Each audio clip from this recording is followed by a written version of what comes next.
आता आपल्या आवडत्या मालिकेचे संपूर्ण भाग मालिका प्रसारित झाल्यानंतर लगेचच पाहू शकता फक्त सन नेक्स्ट वर। भारतातील प्रेक्षकांसाठी मोफत सेवा। फक्त जेवण न मागता आयतं पुढ्यात येतं, पण ते आम्हाला स्वतःलाच घ्यावं लागतं। असं का? घरात दोन दोन मोलकरणी असताना तुम्ही तुमच्या हाताने का वाढून घेताय?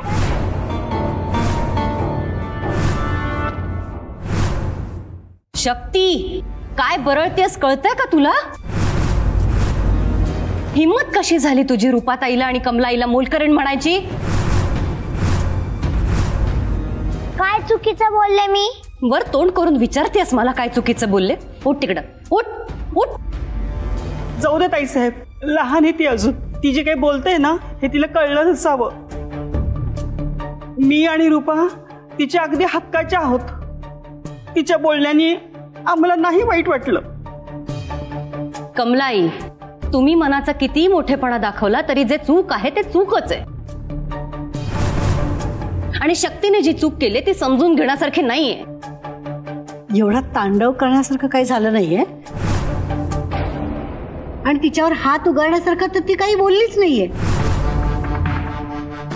जो जे काम करतो त्याबद्दलच ती बोलली ना। आलं लक्षात। मैत्री, शक्ती जे काही बोलतेय त्याचा बोलविता धनी कोणीतरी वेगळाच आहे। लहान मुलांसमोर काय बोलावं, कसं बोलावं याची अक्कल काही जणांना नाहीच आहे। या वयात संस्काराचे मोती पेरायचे असतात त्यांच्या मनावर, द्वेषाचे काटे नाही। नाही म्हणजे भांजे, तुझी काय बोलून राहिला ना ते सर्व मला दिसून राहिला। हो, अरे आम्ही तिला काही पडवलं बिडवलं नाहीये। पाहिजे तर ताटातल्या शिजवलेल्या अन्नाची शपथ घेऊन सांगतो ना। काय रे, आम्ही तिला कशाला काही सांगायला हवं? आपलं कोण आणि हे परक कोण ते समजतं, इतकी हुशार आहे ना ती। हो ना, म्हणूनच तर तिला आमचा कड येतो। नाहीतर काय। बस, आत्ताच्या आत्ता कमलाई आणि रूपाची माफी मागायची। शक्ती, मी काय म्हणतेय? शक्ती, ऐकलं नाहीयेस का तू?